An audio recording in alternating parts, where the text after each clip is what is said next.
নেত্রকোনা পৌর শহরে আদর্শ বালিকা উচ্চ বিদ্যালয় অ্যান্ড কলেজের অষ্টম শ্রেণীর ছাত্রীকে উত্ত্যক্ত শারীরিকভাবে লাঞ্ছিত করার প্রতিবাদে অভিযুক্ত অপরাধীদের আগাম জামিন বাতিল এবং ন্যায় বিচারের দাবিতে বিক্ষোভ সমাবেশ হয়েছে।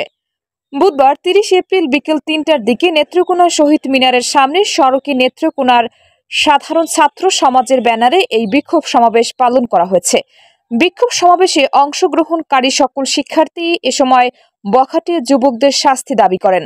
এ সময় সাধারণ ছাত্রছাত্রীরা জানান, এই বখাটে যুবকের শাস্তি দ্রুত না হওয়া পর্যন্ত তারা বিভিন্ন কর্মসূচি পালন করবেন।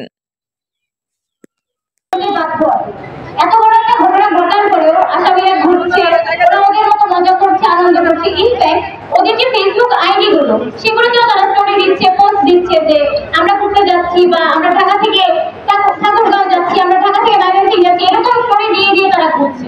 তারপরেও তাদের কোনো ধরনের বিচার আমাদের প্রশাসন করতে পারছে না, এমনকি তারা অগ্রিম জামিন পেয়ে গেছে। এরকম একটা বিষয়ে দেখা করি তার বাসায় যাই, একটা মানুষের শরীরে হাত দেওয়া, একটা আমাদের ছোট বোনকে নির্ভর করছে, তাকে কিছুই বলা যায় সে আর কখন এরকম ভাবে কখনো দাঁড়াতে দেখতে পারবো না।